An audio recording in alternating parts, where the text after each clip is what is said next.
Iran tuh kan tadi sempat kubilang kan yang jadi target sasarannya Israel di Iran itu apa? Depo gas sama kilang minyak kan. Produsen paling besar itu ada di Iran. Kilangnya diserang, pasti ngaruh dong ke stok, pasokan, dan pasti akan diekspor juga ke negara lain. Tak terkecuali buat Indonesia. Efek perdagangan global juga akan ngikut. Ya kau bacalah konflik-konflik yang bermunculan sebelum-sebelum ini. Terjadi satu, pasar bergejolak. Gak cuma saham tuh. Untuk kebutuhan ekspor produk-produk, komoditas-komoditas yang esensial macam kebutuhan pangan lah, migas lah, mineral dan lain-lain itu pasti ngaruh. Sedikit banyaknya pasti akan ngaruh ke harga itu. Dan itu betul kata kau, udah diingatkan sama DPR, udah diwanti-wanti juga sama pemerintah untuk diawasi nih kemungkinan-kemungkinan yang bakal terjadi eskalasinya. Gak cuma Puan Maharani ketua DPR yang ngomong, tapi Menteri Keuangan, Menko, Sri Mulyani juga udah mengingatkan ada kemungkinan ke arah sana sambil membaca situasi di lapangan. Ngomongin dampak sebetulnya global pasti ngaruh. Dan efeknya ke Indonesia jelas gak bisa dielakkan kalau udah urusan kayak begitu. Dan yang paling terasa adalah harga minyak. Kita kemana-mana kan kalau udah kebutuhan transport, buat komoditas di antar sana sini, kebutuhan logistik, butuh dong bahan bakar. Datang apa? Dari minyak itu. Minyak kita juga masih ada yang impor. Nah, saat itu kondisi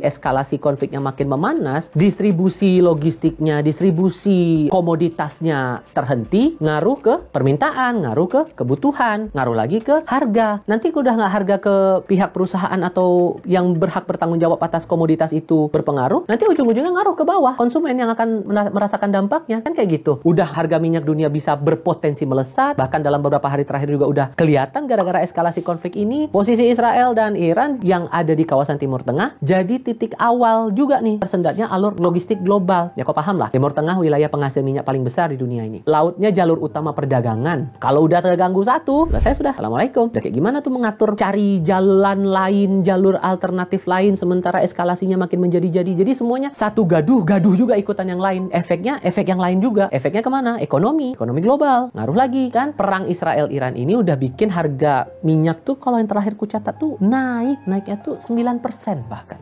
Bayangkanlah sama kau. Bahkan JP Morgan tuh sempat prediksi harga minyak kita bakal ngelonjak juga hingga $130 Amerika per barel kalau eskalasinya tidak segera diredam. Kalau masih panjang konflik ini, nggak menutup kemungkinan itu harganya bakal melambung terus hingga Iran menutup Selat Hormuz yang menjadi lalu lintas pengangkutan minyak dunia. Ini proyeksinya disebut-sebut jadi level paling tinggi harga minyak setelah tahun 2022 waktu itu. Waktu itu kita sempat rekornya $139 Amerika per barel. Gara-gara apa? Konflik Rusia-Ukraina waktu itu. Sebagai net importer nih, kenaikan harga minyak dunia udah pasti kan ngaruh ke ekonomi kita. Sedikit banyaknya pasti akan ngaruh lah. Kalau harga minyak dunia naik, misalnya, artinya kan BBM kita di dalam negeri untuk kebutuhan pasokan dalam negeri bisa naik. Devisa bakal kekuras buat biayain itu impor BBM yang harganya naik juga. Subsidi energi ikutan ngaruh, anggaran juga bakal diotak-atik sana-sini. Nanti pos anggarannya udah kacau, udah semuanya. Bayangkan sama kau tuh. Untuk satu konflik yang terjadi antara dua negara, panjang urusannya merembet ke negara yang lain. Dan urusannya apa? Duit kita juga. Agak ngenes sih, tapi semoga jangan kejadian deh. Kita berharapnya kan jangan sampai langsung ngimbasnya tuh bakal melambung kebutuhan pokok kita, BBM bakal naik melambung berapa-berapa. Jangan ya. Lagi serba nggak pasti semua, tambah lagi ini makin nggak pasti lagi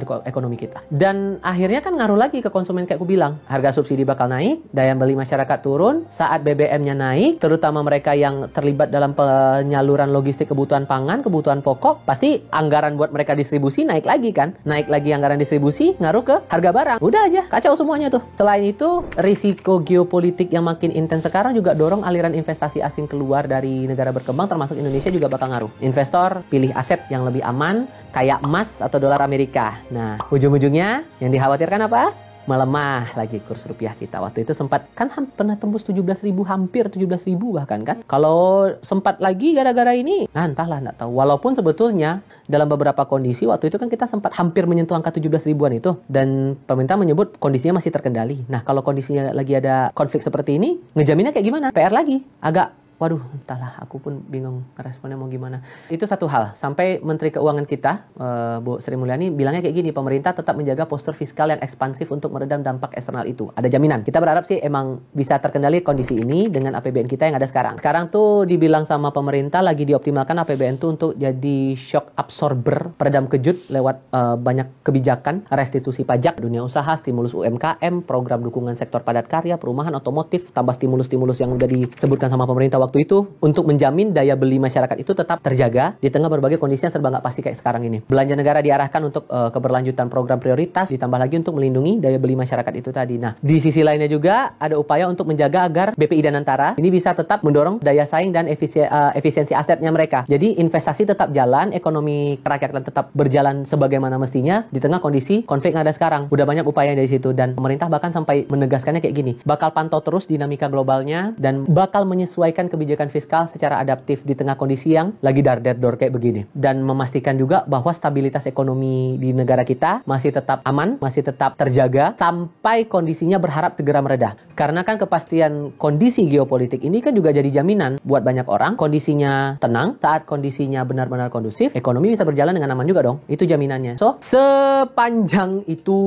efeknya, dan aku pengennya jangan sampai berterusan karena akan banyak hajat hidup orang yang terimbas gara-gara konflik Israel-Iran ini.